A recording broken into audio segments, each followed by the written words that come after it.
राधे राधे। जय श्री कृष्णा। कैसे हैं आप सब? स्वागत है आपका अपने YouTube चैनल पर। हर रोज़ हमारी वीडियो पाने के लिए चैनल को सब्सक्राइब करें, वीडियो पे लाइक करें और कमेंट करें। सुनिए सुख करता दुख हरता कृष्ण कन्हैया की भागवत गीता।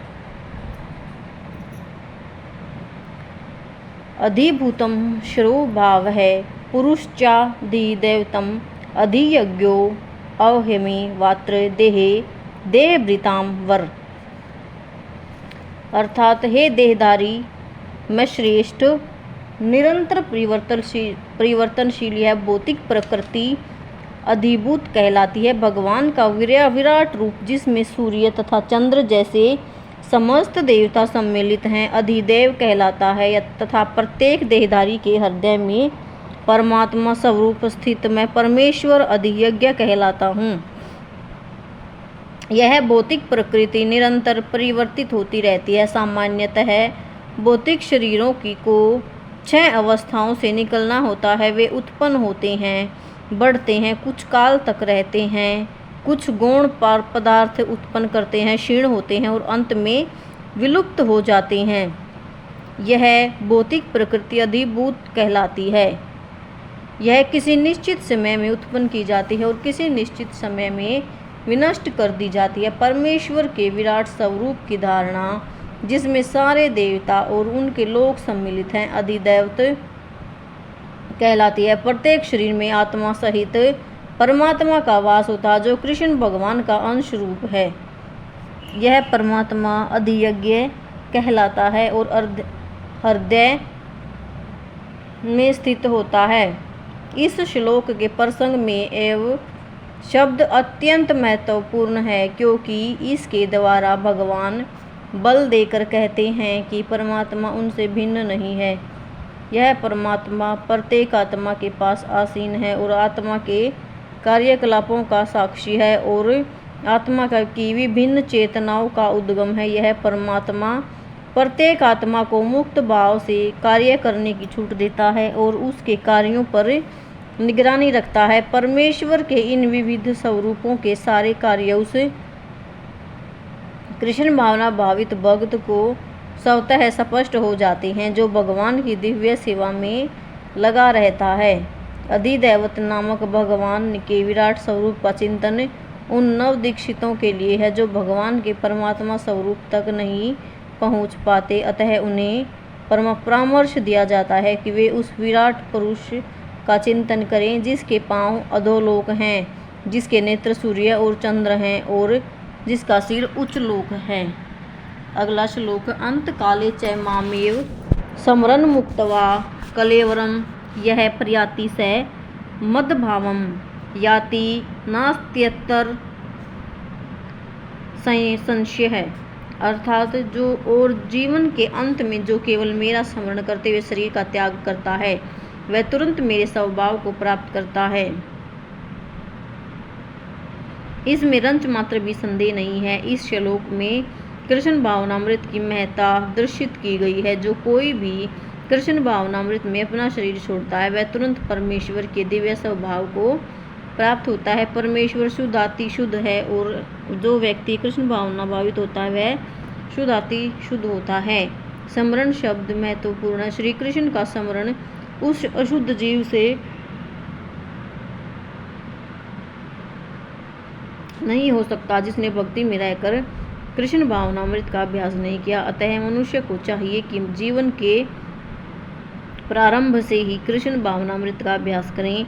यदि जीवन के अंत में सफलता वांछनीय है तो कृष्ण का स्मरण करना अनिवार्य है। अतः मनुष्य को निरंतर हरे कृष्णा कृष्णा कृष्णा हरे हरे, हरे राम राम राम हरे हरे इस महामंत्र का जाप करना चाहिए। भगवान चैतन्य ने उपदेश दिया है कि मनुष्य को वृक्ष के समान सहिष्णु होना चाहिए। हरे कृष्णा कृष्णा कृष्णा हरे हरे, हरे राम राम राम हरे हरे करने वाला का जप करने वाला व्यक्ति को अनेक व्यवधानों का सामना करना पड़ सकता है तो भी इस महामंत्र का जप करते रहना चाहिए जिससे जीवन के अंत समय तक कृष्ण भावनामृत का पूरा लाभ प्राप्त हो सके। अगला श्लोक, यम यम वापी स्मरण भावम त्यजत यन्ते कलेवरम तम तमेवेति कौन्ते सदा तद्भावा भावित। अर्थात हे कुंती पुत्र, शरीर त्यागते समय मनुष्य जिस भाव का स्मरण करता है वह उस भाव को निश्चित रूप से प्राप्त होता है।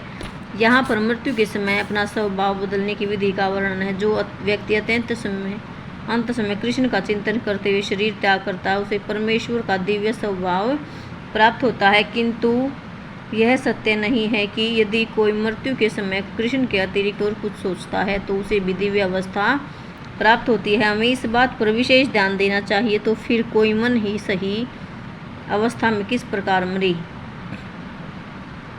महापुरुष होते हुए भी महाराज भरत ने मृत्यु के समय एक हिरण का चिंतन किया।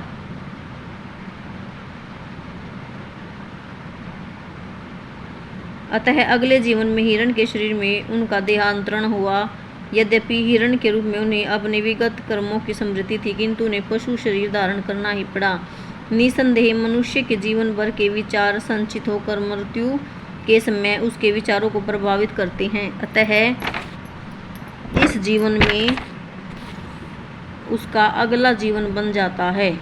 अगर कोई इस जीवन में सतोगुणी होता है और निरंतर कृष्ण का चिंतन करता है तो संभावना यही है कि मृत्यु के समय उसे कृष्ण का स्मरण बना रहे। इससे उसे कृष्ण के दिव्य स्वभाव को प्राप्त करने में सहायता मिलेगी। यदि कोई दिव्य रूप से कृष्ण की सेवा में लीन है तो उसका अगला शरीर दिव्य ही होगा, भौतिक नहीं। अतः जीवन के अंत समय अपने स्वभाव को सफलतापूर्वक बदलने के लिए हरे कृष्णा कृष्णा कृष्णा हरे हरे, हरे राम राम राम हरे हरे का जप करना सर्वश्रेष्ठ विधि है। तस्मात् सर्वेषु कालेषु मामनुसमर युद्ध च मया पितृ मनोबुद्धि मार्म वैश्य संशय है।